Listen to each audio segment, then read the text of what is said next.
चीज़ होर जिहड़ी है क्योंकि किसान कल्याण रैलियां बहुत कीतियां प्रधानमंत्री नरेंद्र मोदी होरां ने पंजाब दे विच भी करके गए सीगे, आलोचना भी हुई, चर्चा भी हुई इस चीज़ की।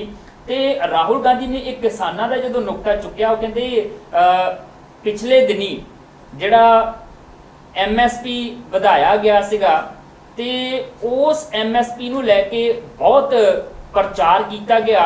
कहंदे कुल मुल्क के किसानां दा जिहड़ा आ वो सरकार ने कोई 10,000 करोड़ रुपया जिहड़ा MSP के रूप दे विच वधाया आ।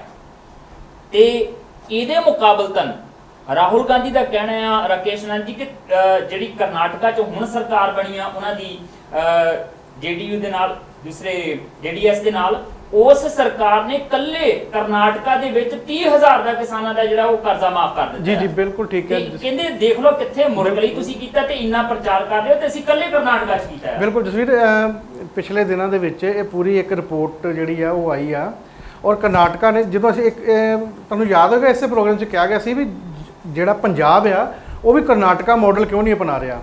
जे कर्नाटका अपने किसानों का कर्जा वड्डे पद्धर ते माफ़ कर सकता, तो पंजाब भी वो मॉडल नॉट ओनली पंजाब पूरा देश वो मॉडल जो अपना सकता है। कर्नाटका ने बिल्कुल राहुल गांधी ने सटीक और वधिया एग्जाम्पल दी सी। और इन्होंने की किया है, जो असी जसवीर सारे जो MSP की गल करते हैं ना, तो MSP उस क्योंकि MSP दे नाल कोई फर्क नहीं पैना, क्योंकि जिन्ना चिर MSP जिहड़ी आ वो बराबर नहीं आ जाती, स्वामीनाथन रिपोर्ट के अकॉर्डिंगली नहीं चलता, उन्होंने चर इस तरह ही आना है। क्योंकि इधर MSP वधनी आ, इधर ही नाल उहदियां लागतां वध जाणियां ने। क्यों लागतां क्यों वध जाणियां? क्योंकि उहदे इनपुट सारे दे सारे ही महंगे, लेबर वधनी है, डीजल वध रहा है, सीड्स महंगे हो रहे हैं, खादां नालों महंगियां हो रही ने, सारा कुछ नालों महंगा हो रहा है। और जदों वो चीज़ जिहड़ा वधिया होया रेट किसान नूं मिलना आ, तो अल्टीमेटली इस वेले दे जो प्रेजेंट दे विच किसान लै रहा है एक्चुअली ਉਹਦੀ ਮੋਨਿਟਰੀ ਇਨਕਮ ਤੇ ਵੱਧ ਜਾਏਗੀ, ਪਰ ਰੀਅਲ ਇਨਕਮ ਜਿਹੜੀ ਆ ਉਹ ਉਨੀ ਹੀ ਰਹਿਣੀ ਹੈ, ਉਹਨੂੰ ਫਰਕ ਕੁਛ ਨਹੀਂ ਪੈਣਾ ਹੈਗਾ। ਔਰ ਰਾਹੁਲ ਗਾਂਧੀ ਦੀ ਇਹ ਖੂਬਸੂਰਤੀ ਹੈ। ਜਿਸ ਫਿਰ ਮੈਂ ਹੋਰ ਵੀ ਇੱਥੇ ਜਿਹੜੀ ਜੱਫੀ ਦੀ ਗੱਲ ਤੇ ਮੈਂ ਮੇਰੇ ਦਿਮਾਗ 'ਚ ਚੱਲ ਰਹੀ ਸੀ, ਮੈਂ ਵੱਖ-ਵੱਖ ਚੈਨਲ ਘੁਮਾ ਕੇ ਵੀ ਦੇਖ ਰਿਹਾ ਸੀ, ਔਰ ਹਰ ਚੈਨਲ ਦਾ ਇੱਕ ਹੀ ਨੁਕਤਾ ਸੀ ਵੀ ਇਹ ਸਿਆਣਪ, ਇੱਕ ਚੈਨਲ ਤੇ ਇੱਥੋਂ ਤੱਕ ਕਹਿ ਦਿੱਤਾ ਵੀ ਇਹ ਬੜੀ ਅਟਪਟੀ ਜੀ ਗੱਲ ਲੱਗ ਰਹੀ ਹੈ। ਔਰ ਜਦੋਂ ਉਹ ਜੱਫੀ ਪਾਉਂਦੇ ਨੇ, ਜਿਸ ਵੀ ਤੁਸੀਂ ਉਹ ਪੂਰਾ ਦੇਖਿਓ, ਉਹਨਾਂ ਕੋਲ ਜਾਂਦੇ ਨੇ ਤਾਂ प्रधान मंत्री नरेंद्र मोदी हैरान हो जाते हैं। और बजाए ये भी उठ के उन्होंने गल करते, वो कोई रिएक्ट नहीं करते, तो फिर वो झुक के उन्होंने जफ्फी पाते हैं। तो जो जफ्फी पाते तुम देखो भी वो अपना प्रधानमंत्री एक अपना हाथ इदा करते भी ये की हो गया, हाथ इदा घुमा के कर रहे हैं, हाँ वो हाथ करते भी ये की हो गया। और बाद चो जो लगता भी मेरे हथों निकल गया कुछ भी, मैं रिएक्ट नहीं किया, तो जो वापस मुड़ते हैं तो उन्होंने फिर रोक के तो उन्होंने हैंडशेक करके तो गलबात करते हैं भी हाँ ये तो प्यार की गल कह के इतों चलिया है। पर जसवीर चैनल की कर रहे हैं, चैनलों ने इलैक्ट्रॉनिक मीडिया ने इस चीज़ को इन्ना क नैगेटिव पेश कर दिता भी उस मैच्योरिटी नहीं हैगी। ਅਸੀਂ ਸ਼ੰਕੇ ਪਹਿਲੇ ਜਿਤਾ ਚੁੱਕੇ, ਕੱਲ ਹੀ ਜਿਤਾਤੇ ਸੀ। ਪਰ ਇਹਦੇ ਵਿੱਚ ਇੱਕ ਚੀਜ਼ ਹੋਰ ਮੈਂ ਨਾਲ ਰਾਕੇਸ਼ ਨਾਲ ਜੀ ਜੋੜਨੀ ਚਾਹੁੰਦਾ ਹਾਂ कि इत्थे कल्ला एक किसानी कर्जे या MSP की गल की, उन्होंने ये भी गल की है कि अपने चंद बिजनेसमैन दोस्तों की, बकायदा उन्होंने इदा बोलिया अपने चंद बिजनेसमैन दोस्तों की जिहड़ा लखां करोड़ का जिहड़ा कर्जा सीगा कहंदे वो माफ कर दिता, ते किसानां दे कर्जे माफ करन लग्या कहंदे असीं कर्जे नहीं माफ करनी। क्यों? राहुल गांधी मुताबिक किसान सूट बूट नहीं पाते, इन्होंने सूट बूट पसंद है। बिल्कुल जसवीर, और सीधा उन्होंने अडानी अंबानी और जैन्स और सारे उन्होंने सी भी उन्होंने उन्होंने लखां हज़ार करोड़ रुपया माफ़ कर दिते हैं। ईवन असी इत्थे ही गल करते भी BSNL जिहड़ा सरकार का अपना नैटवर्क ब्रॉडबैंड कम्यूनीकेशन का अपना एक अदारा आ, वो दरकिनार करके तो की कर रहे हैं, वो जियो नूं कर रहे हैं, प्रमोट कर रहे हैं। हुण इत्थे जिस सीधा दा सीधा ही एक सरकारी एम्पलॉई जिहड़ा आ वो अपना सरकार नौकरी दे नाल कोई होर काम नहीं कर सकता, पर सरकार दा जिहड़ा टॉप ते बैठा होया आ वो अपने जिहड़ा जिहदी उहदी जिम्मेवारी उहनूं अगे प्रमोट करन दी उहनूं दरकिनार करके ते निजी कंपनी नूं वो फाइनैंशियली भी करदा पिया आ और उन्होंने हर पक्षों अपनी शख्सियत भी विच झोक रहा आ उन्होंने अगे करने लई, ते सीधा दा सीधा ही धरो आ। उस ਸਰਕਾਰ ਨਾਲ ਧਰੋ ਆ, ਦੇਸ਼ ਨਾਲ ਧਰੋ ਆ, ਉਹਨਾਂ ਮਹਿਕਮਿਆਂ ਨਾਲ ਧਰੋ ਆ। ਔਰ ਜਸਵੀਰ ਇਹਨਾਂ ਹੀ ਵਿੱਚ ਜਦੋਂ ਆਪਾਂ ਪਿਛਲੇ ਦਿਨਾਂ ਦੇ ਵਿੱਚ ਗੱਲ ਚੱਲੀ ਸੀ ਵੀ ਭਾਰਤ ਸਰਕਾਰ ਨੇ ਜੀਓ ਦੇ ਔਰ ਰਿਲਾਇੰਸ ਦੇ ਉਸ ਇੰਸਟੀਚਿਊਟ ਨੂੰ ਵਧੀਆ ਸੰਸਥਾਵਾਂ ਵਿੱਚ ਪਾ ਦਿੱਤਾ ਜਿਹੜਾ ਅਜੇ ਬਣਿਆ ਹੀ ਨਹੀਂ। ਇਹ 1000 ਕਰੋੜ ਰੁਪਏ ਨੂੰ ਮਿਲਣਾ ਵੀ ਸੀਗਾ। ਬਿਲਕੁਲ ਜਸਵੀਰ ਇਹ ਗੱਲਾਂ ਹੈ ਨੇ ਔਰ ਬਿਲਕੁਲ ਸਟੀਕ। ਔਰ ਪਹਿਲੀ ਵਾਰੀ ਮੈਨੂੰ ਲੱਗਦਾ ਵੀ ਰਾਹੁਲ ਗਾਂਧੀ ਦਾ ਜਿਹਨੂੰ ਕਹਿੰਦੇ ਨਾ ਵੀ ਪਦਰਾਪਣ ਹੋ ਗਿਆ, ਪ੍ਰਵੇਸ਼ ਹੋਇਆ ਅਸਲ ਵਿੱਚ ਸਿਆਸਤ ਦੇ ਵਿੱਚ ਵੀ ਮੈਂ ਹੁਣ ਸਰਗਰਮੀ ਦੇ ਤੌਰ ਤੇ ਐਕਟਿਵ ਹੋ ਕੇ ਆ ਗਿਆ ਬਈ। ਇਹਦੇ ਵਿੱਚ ਕੋਈ ਸ਼ੱਕ ਨਹੀਂ ਹੈ, ਪਰ ਨਾਲ ਦੀ ਨਾਲ ਇਹ ਗੱਲ ਜਿਹੜੀ ਆ ਉਹ ਕਰਨ ਤੋਂ ਵੀ ਗੁਰੇਜ਼ ਨਹੀਂ ਕਰਨੀ ਚਾਹੀਦੀ ਕਿ ਕੁਝ ਚੀਜ਼ਾਂ ਇਹੋ ਜਿਹੀਆਂ ਜਿਹੜੀਆਂ ਅਜੇ ਰਾਹੁਲ ਗਾਂਧੀ ਨੂੰ ਸਿੱਖਣੀਆਂ ਪੈਣਗੀਆਂ। ਸਦਨ ਦੀ ਜਿਹੜੀ ਮਰਿਆਦਾ ਆ, ਕੁਝ ਚੀਜ਼ਾਂ ਉਹਨਾਂ ਦੇ ਵਿੱਚ ਕਿਤੇ ਨਾ ਕਿਤੇ ਭਾਵਨਾਤਮਕ ਤੌਰ ਤੇ ਰਾਹੁਲ ਗਾਂਧੀ ਉਹਨਾਂ ਮਰਿਆਦਾਵਾਂ ਤੋਂ ਪਾਰ ਲੰਘ ਜਾਂਦੇ ਆ, ਜਿਹਦਾ ਕਰਕੇ ਸੁਮਿਤਰਾ ਮਹਾਜਨ ਸਪੀਕਰ ਲੋਕ ਸਭਾ ਉਹਨਾਂ ਨੂੰ ਵਾਰ-ਵਾਰ ਰੋਕ ਕੇ ਸਮਝਾਉਣਾ ਪਿਆ। ਇੱਕ ਵਾਰ ਤਾਂ ਖੜ ਕੇ ਸਮਝਾਉਣਾ ਪਿਆ ਕਿ ਤੁਸੀਂ ਸਦਨ ਦੇ ਪਟਲ ਦੇ ਉੱਤੇ ਜਦੋਂ ਗੱਲ ਕਰਦੇ ਹੋ ਤੇ ਕਿਸੇ ਦਾ ਨਾਮ ਲੈ ਕੇ ਖਾਸ ਤੌਰ ਤੇ ਇਲਜ਼ਾਮ ਨਹੀਂ ਲਗਾ ਸਕਦੇ ਜਿੰਨੀ ਦੇਰ ਤੱਕ ਤੁਹਾਡੇ ਕੋਲ ਕੋਈ ਪੁਖਤਾ ਸਬੂਤ ਜਾਂ ਪੁਖਤਾ ਕਾਗਜ਼ਾਤ ਨਾ ਹੋਣ। ਉਹ ਕਾਗਜ਼ਾਤ ਤੁਹਾਨੂੰ ਰੱਖਣੇ ਪੈਣਗੇ ਸਦਨ ਦੇ ਵਿੱਚ, ਫਿਰ ਤੁਸੀਂ ਗੱਲ ਕਰ ਸਕਦੇ ਹੋ। ਸੋ ਉਹਨਾਂ ਗਲਤੀਆਂ ਨੂੰ ਸੁਧਾਰਨ ਦੀ ਵੀ ਕੋਸ਼ਿਸ਼ ਕੀਤੀ ਰਾਹੁਲ ਗਾਂਧੀ ਹੋਰਾਂ ਨੇ। ਔਰ ਇੱਕ ਵਿੱਚ ਜੇ ਜਾ ਕੇ ਇਹ ਵੀ ਥੋੜੀ ਜਿਹੀ ਗਲਤੀ ਕਰ ਲਈ, ਉਹ ਕਹਿੰਦੇ ਮੇਰੀ ਤਾਰੀਫ ਬਹੁਤ ਹੋ ਰਹੀ ਹੈ। ਜਦੋਂ ਬ੍ਰੇਕ ਤੋਂ ਬਾਅਦ ਆਉਂਦੇ ਨੇ ਰਾਹੁਲ ਗਾਂਧੀ ਕਿ ਮੇਰੇ ਸਾਥੀ ਮੇਰੀ ਤਾਰੀਫ ਕਰ ਰਹੇ ਆ, ਕੱਲੇ ਸਾਥੀ ਨਹੀਂ ਭਾਜਪਾ ਦੇ ਸਾਂਸਦ ਮੇਰੀ ਤਾਰੀਫ ਕਰ ਰਿਹਾ ਕਿ ਬਹੁਤ ਸੋਹਣਾ ਬੋਲਿਆ। ਔਰ ਨਾਲ ਦੀ ਨਾਲ ਉਹਨਾਂ ਨੇ ਇਹ ਵੀ ਕਹਿਤਾ ਕਿ ਅਕਾਲੀ ਦਲ ਦੀ ਸਾਂਸਦ ਵੀ ਮੇਰੇ ਵੱਲ ਦੇਖ ਕੇ ਮੁਸਕਰਾ ਰਹੀ ਸੀ, ਜਿਹਦੇ ਤੇ ਐਤਰਾਜ਼ ਜਤਾਇਆ ਬੀਬਾ ਹਰਸਿਮਰਤ ਕੌਰ ਬਾਦਲ ਨੇ। ਬੋਲਣਾ ਚਾਹੁੰਦੇ ਸੀ ਬਹੁਤ ਕੁਝ, ਪਰ ਸੁਮਿਤਰਾ ਮਹਾਜਨ ਨੇ ਜ਼ਿਆਦਾ ਉਹਨਾਂ ਨੂੰ ਬੋਲਣ ਨਹੀਂ ਦਿੱਤਾ। ਪਰ ਇੱਕ ਚੀਜ਼ ਜਿਹੜੀ ਵੱਡੀ ਗੱਲ ਸੀਗੀ ਉਹ ਜੈ ਸ਼ਾਹ ਦੇ ਉੱਤੇ, ਅਮਿਤ ਸ਼ਾਹ ਹੋਰਾਂ ਦੇ ਪੁੱਤਰ ਦੇ ਉੱਤੇ ਜਿਹੜਾ ਹੱਲਾ ਬੋਲਿਆ ਆ, ਉਸ ਹੱਲੇ ਤੋਂ ਬਾਅਦ ਤੇ ਭਾਜਪਾ ਜਿਹੜੀ ਆ ਲੱਗਦਾ ਕਿ ਹਿੱਲੀ ਗਈ ਪੂਰੀ ਦੀ ਪੂਰੀ। ਔਰ ਉਸੇ ਤੋਂ ਬਾਅਦ ਜਿਹੜੀ ਆ ਸਦਨ ਦੀ ਕਾਰਵਾਈ ਰੋਕਣੀ ਪਈ ਸੀਗੀ। यस, वो बहुत बहुत महत्वपूर्ण इशू सी। और प्रधानमंत्री के मित्र के पुत्र उन्होंने इस शब्द जो इस्तेमाल किया हो, देखो वो जरूरी सी।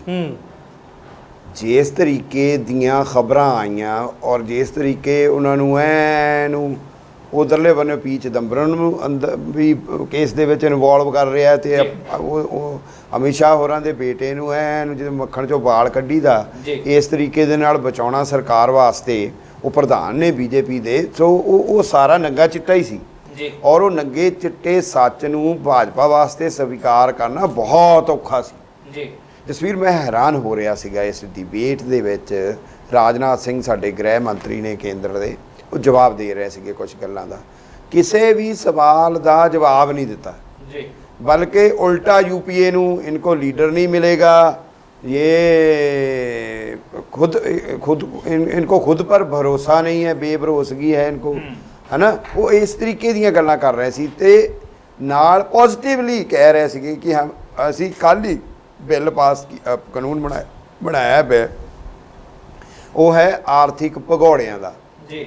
ਉਹ ਭਾਈ ਤੁਸੀਂ ਇਹ ਦੇਖੋ ਤੁਹਾਡੀ ਸਰਕਾਰ ਦੇ ਹੁੰਦੇ ਇਹ ਹੋ ਗਿਆ ਕਿ ਤੁਹਾਨੂੰ ਆਰਥਿਕ ਭਗੌੜਿਆਂ ਦਾ ਕਾਨੂੰਨ ਬਣਾਉਣਾ ਪੈ ਗਿਆ ਜੀ।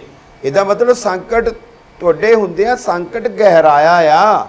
ਇਹ ਕਾਨੂੰਨ ਬਣਾਉਣਾ ਤੁਹਾਡੀ ਕੋਈ ਦਿਆਨਤਦਾਰੀ ਜਾਂ ਤੁਹਾਡੀ ਕੋਈ ਪ੍ਰਾਪਤੀ ਨਹੀਂ ਆ, ਇਹ ਅਪ੍ਰਾਪਤੀ ਆ ਕਿ ਤੁਹਾਡੀ ਸਰਕਾਰ ਵੇਲੇ ਇੰਨਾ ਕੁਝ ਹੋ ਗਿਆ।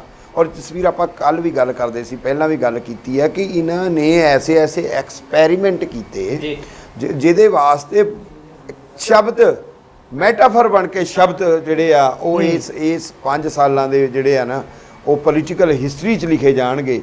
ਗਊ ਰੱਖਿਅਕ ਔਰ ਗਊ ਰੱਖਿਅਕ ਸ਼ਬਦ ਦੇ ਨਾਂ 'ਤੇ ਕੀ ਹੋਇਆ ਕੀ ਨਹੀਂ ਹੋਇਆ, ਅੰਨੇ ਕਤਲ ਜਿਹੜੇ ਲੋਕਾਂ ਦੇ ਕੀਤੇ, ਮੌਬ ਲਿੰਚਿੰਗ ਜੀ। ਔਰ ਮੌਬ ਲਿੰਚਿੰਗ ਦੇ ਨਾਂ ਦੇ ਉੱਤੇ ਜੋ ਹੋਇਆ ਸਾਰੇ ਜਾਣਦੇ ਅਸੀਂ, ਸ਼ਬਦ ਬਣ ਗਏ ਕਿ ਇਹ ਇਸ ਤਰੀਕੇ ਦਾ ਐਕਸਪੈਰੀਮੈਂਟ ਕਰਦੇ ਨੇ। ਹੁਣ ਸ਼ਬਦ ਆ ਗਿਆ ਆਰਥਿਕ ਭਗੌੜਾ ਜੀ। ਇੰਨਾ ਕੁਝ ਹੋ ਗਿਆ ਕਿ ਇੱਕ ਸ਼ਬਦ ਬਣ ਗਿਆ, ਪੂਰੇ ਦਾ ਪੂਰਾ ਮੋਹਰ ਸਟੈਂਪਾਂ ਬਣ ਗਈਆਂ ਕਿ ਆ ਦਿਸ ਐਕਸਪੈਰੀਮੈਂਟ। ਔਰ ਤੁਸੀਂ ਇਹਨੂੰ ਸਾਰੇ ਨੂੰ ਆਪਣਾ ਵਡਿਆਈ ਕਹਿ ਕੇ ਦੱਸ ਰਹੇ ਸੀ ਜੀ।